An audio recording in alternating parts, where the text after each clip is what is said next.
आर्थिक जीवन। सूत्रकाल में अधिकांशतः लोग गांवों में निवास करते तथा कृषि और पशुपालन द्वारा जीवन यापन करते थे। सूत्रों में खेती के प्रत्येक स्तर से संबंधित संस्कारों का उल्लेख है।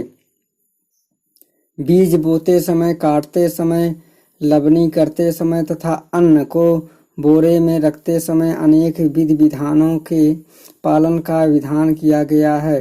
चावल तथा जौ मुख्य फसलें थी। पशुओं को अमूल्य संपत्ति समझा जाता था। गृह सूत्रों में पशुओं की वृद्धि तथा उससे अच्छे स्वास्थ्य के लिए अनेक प्रार्थनाएं को मिलती है। गायों को पवित्र मानने की धारणा तेजी से विकसित हो रही थी। वैश्य लोग व्यापार वाणिज्य करते थे। गृह सूत्रों में पाड्य सिद्धि नामक संस्कार का उल्लेख है, जो व्यापार में लाभ पाने के लिए किया जाता था। संभवतः इस समय सिक्कों का प्रचलन हो गया था। पाणिनि ने पाड़, आकाशपाद, पाद तथा वह नामक सिक्के का उल्लेख किया है।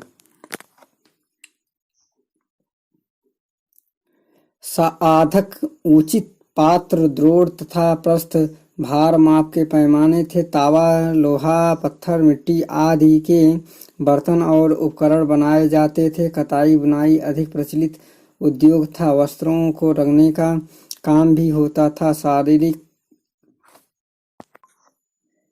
श्रम को अत्यंत असाध्य माना जाता था। 2 पहिए वाला सर्वाधिक लोकप्रिय परिवहन का साधन था। बैलों तथा घोड़ों से भार ढोने का काम लिया जाता था। घोड़े, गधे, ऊंट, हाथी आदि वाहन के रूप में भी प्रयोग में लाए जाते थे। राजनीतिक दशा। धर्म सूत्रों में केवल राजतंत्र का ही उल्लेख पाया जाता है, क्योंकि वे इसी व्यवस्था में पक्षपाती हैं।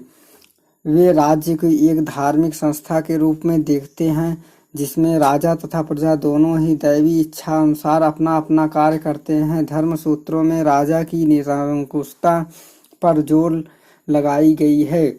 उसका कथन है कि अत्याचारी राजा इहलोक तथा परलोक दोनों में दंड पाता है, अतः राजा का कर्तव्य है कि वह जातियों तथा वर्गों की न्यायपूर्वक रक्षा करे। सूत्र काल में धर्म ही राजा की निरंकुशता का नियामक था।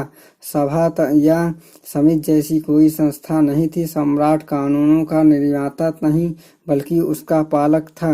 वह प्रजा से अपने सेवाओं के बदले कर लेता था, जो उसकी वृत्ति होती थी। बौधायन के अनुसार कर प्रजा की आय का 6वां भाग होना चाहिए। वशिष्ठ के अनुसार राजा अपनी प्रजा से वैधानिक करों के अतिरिक्त अन्य किसी भी प्रकार का धन ग्रहण कर सकने का अधिकारी नहीं है।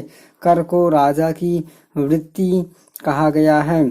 सम्राट ब्राह्मण पुरोहित की सलाह पर कार्य करता था। प्रशासन में ब्राह्मणों का सर्वोच्च स्थान था। गौतम के अनुसार राजा तथा वेदज्ञ ब्राह्मण ये दोनों संसार की नैतिक व्यवस्था के नियामक हैं। यह भी कहा गया है कि राजा सभी का स्वामी होता है, किंतु ब्राह्मण का नहीं। पुरोहित की अतिरिक्त प्रसिद्ध ब्राह्मणों की एक परिषद भी होती थी, जो धार्मिक, राजनैतिक एवं न्याय संबंधी मामलों में राजा को सलाह देती थी। राजपद आनुवंशिक होते थे। राजा शुद्ध एवं पवित्र चरित्र वाले प्रथम 3 जाति के व्यक्तियों को से ही अधिकारियों के एक संघ के नियुक्त करता था। ये अधिकारी अपने अधीन अधिकारियों तथा कर्मचारियों की नियुक्ति करते थे, जिसका मुख्य काम नगरों तथा गांव की चोरों से रक्षा करना था।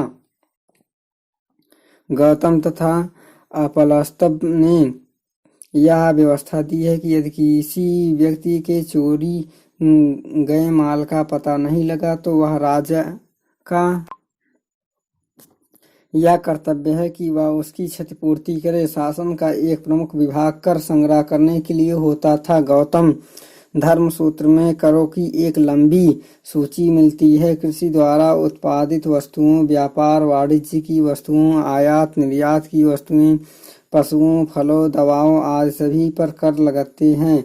शिल्पियों तथा श्रमिकों को जो कर नहीं दे सकते थे, माह में एक दिन राज्य के लिए विष्टि बेगार करना पड़ता था। गौतम के अनुसार विष्टि के बदले में वे राज्य से भोजन पाने के अधिकारी थे। विद्वान, ब्राह्मण, अनाथ, स्त्री, विद्यार्थी, सन्यासी, वृद्धा आदि राजकीय करों से मुक्त थे।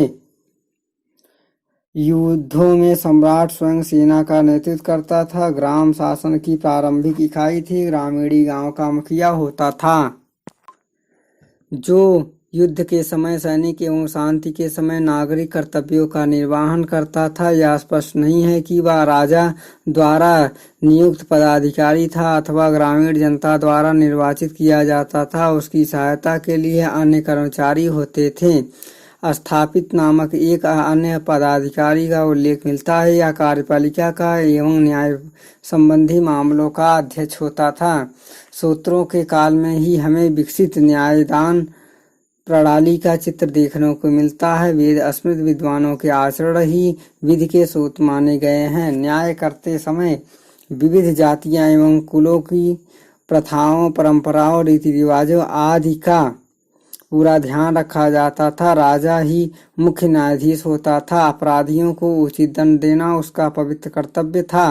राजा न्याय के लिए अन्य पदाधिकारियों को भी नियुक्त करता था। गूढ़ मामले परिषद के सौंपे जाते थे। सूत्रकार कठोर दंडों के समर्थक थे, किंतु सूत्रकालीन न्याय व्यवस्था वर्ग भेद पर आधारित था। एक ही अपराध में शूद्र को लिए कठोर तथा द्विज के लिए साधारण दंड दिए जाते थे।